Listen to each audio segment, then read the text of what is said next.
نحمدہ و نصلی علی رسول الکریم اما بعد۔ آج خبروں میں دیکھا کہ سعودی عرب کی حکومت نے پاکستانی حکومت کے ساتھ دفاعی معاہدہ کیا ہے۔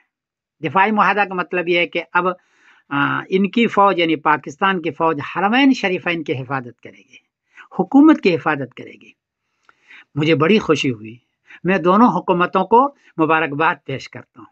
پورے عالم کو اس کی خوشی ہوئی ہے، پورے اسلامی مملکت کو اس کی خوشی ہوئی ہے، اور یہ کام بہت پہلے ہونا چاہیے تھا، بہت دیر ہوئی ہے لیکن بہرحال ہو گئی۔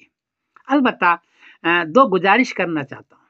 ایک گزارش تو پاکستانی حکومت سے میں کر رہا ہوں کہ اس کو پیسہ بنانے کا ذریعہ آپ نے بنائیے گا، اخلاص کے ساتھ کام کیجیے گا۔ پیسہ تو آئے گا ہی لیکن اخلاص کے ساتھ کام کیجیے گا، اس لیے کہ حرمین کی حفاظت ہماری سب کی ذمہ داری ہے۔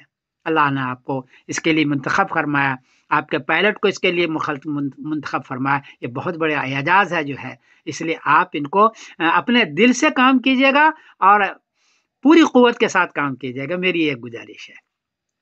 اور ایک گزارش ہے حکومت سعودی سے بھی کہ آپ حضرات ہاتھ پر ہاتھ رکھ کر کے کیسے بیٹھے ہوئے ہیں؟ پاکستانی حکومت غریب ہے، پریشان حال ہے، اس کے باوجود بھی انہوں نے دفاعی کام کیا، اپنے ہتھیار بنائے، اپنا پائلٹ بنایا، اپنی ساری چیزیں بنائے۔ آپ کیوں بیٹھے ہوئے ہیں؟ آپ خود کیوں نہیں کر رہے ہیں؟ آپ خود بھی کیجئے، خود بھی ٹریننگ کیجئے، ہتھیار بنائیے۔ غریب ملک ہتھیار بنا رہے ہیں، آپ کیوں نہیں بنا رہے ہیں؟ اس لیے میری گزارش ہے کہ آپ حرمین کی حفاظت کے لیے، میں جو کچھ کہہ رہا ہوں وہ حرمین کی حفاظت کے لیے، کیونکہ سب کی ذمہ داری ہے، حرمین کی حفاظت کے لیے آپ یہ کام بھی کیجئے۔